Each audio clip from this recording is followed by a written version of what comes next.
quero falar um pouco também sobre a questão da preocupação com o inverno insuficiente, ou como disse uma bela crônica que vi numa revista recente, a seca que não se vê. Ela existe, ela está presente principalmente na área metropolitana aqui de Fortaleza e que, como foi antecipado e colocado pelo deputado Carlos Matos, se a gente não tomasse providências com a maior urgência, a falta d'água vai ser uma realidade dentro em breve aqui, não só em Fortaleza, mas em vários municípios aqui da região dessa área metropolitana. Com base nessa preocupação, o governo Camilo Santana, que tem projetos a médio e a longo prazo para resolver isso, tem projetos também a curto prazo, está fazendo agora uma licitação, uma dispensa de licitação, para com a maior rapidez tomar algumas medidas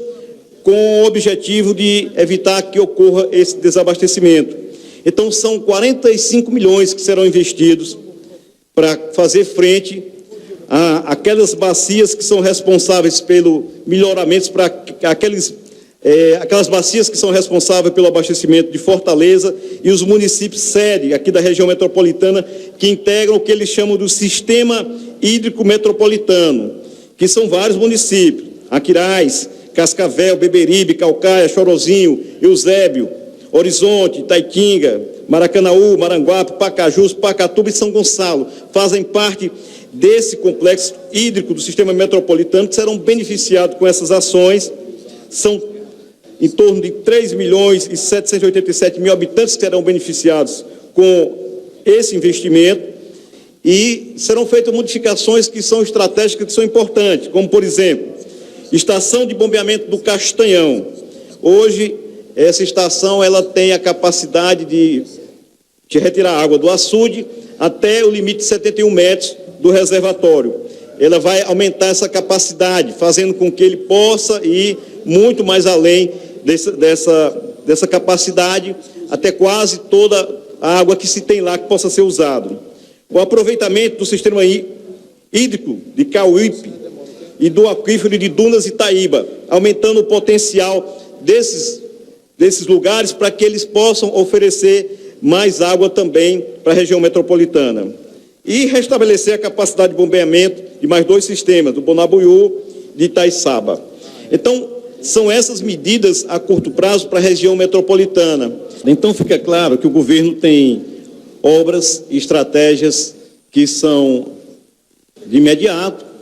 a curto prazo, portanto, a médio prazo e a longo prazo. São obras pequenas, obras médias e obras grandes. E entre essas obras, eu quero me somar à luta de todos pela conclusão da transposição do São Francisco. Eu tive a oportunidade de ver em Monteiro, quando foi feita a inauguração popular lá da transposição do São Francisco, com o ex-presidente Lula, ex-presidente Dilma, e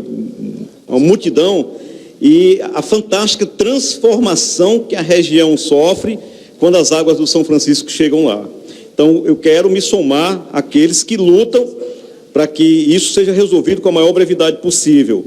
E fazer uma referência a um outro aspecto da coisa. É importante que, nesse momento, a gente desenvolva a consciência e a responsabilidade a respeito do uso da água. E aí, a gente está dando uma contribuição, que essa contribuição, ela partiu de vários debates que presenciei aqui no plenário, e quero destacar a ideia e a sugestão do deputado Carlos Matos, quanto a se criar um bônus para aqueles que economizam água. Normalmente, a gente tem a tendência, no primeiro momento, de pensar a punição para quem gasta demais. Então, a água fica mais cara para quem passa do limite da média do consumo, para quem desperdiça e deve pagar mais caro,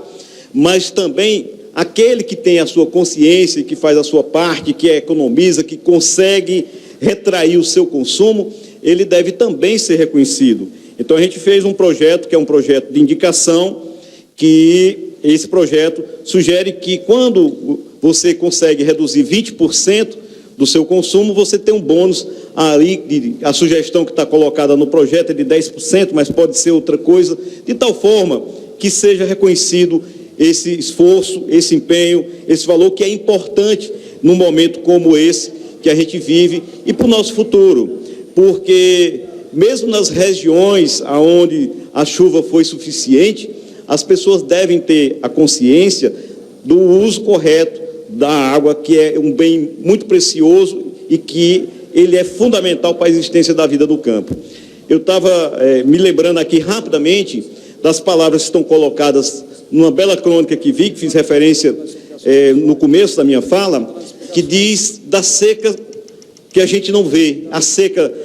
da capital, a seca das cidades grandes, onde o asfalto substituiu o campo e aonde você não consegue perceber o solo maltratado pelo sol causticante que vai rachando os açudes que secam, o solo dos açudes que antes tinham água, que agora estão secos, que vai maltratando a vegetação, que fica mutilada, que fica deformada, que fica cinza, que fica sem expressão de vida e que a gente perde essa percepção da realidade objetiva quando a gente mora numa cidade do tamanho de Fortaleza. Então é necessário que a gente tenha a sensibilidade e essa fala vem com esse objetivo da responsabilidade individual de cada um, da responsabilidade coletiva e das ações que o governo realiza nesse momento, que são importantes, que são ações que tentam contemplar todo um espectro de obras que possam ser feitas, que além da perfuração do poço, da construção de novos açudes, de adutoras, da dessalinização da água, até chegar a esse ponto que seria o objetivo maior, uma vez que a água do mar ela existe em grande quantidade, não tem risco de faltar, e a gente tem que descobrir, dominar a tecnologia de tirar o sal dela para que ela possa ser usada no nosso dia a dia. Era isso, senhor presidente, reforçando o convite, dia 13, todos nós em Barbalha, para colaborar com o debate sobre a saúde na região. A presidência registra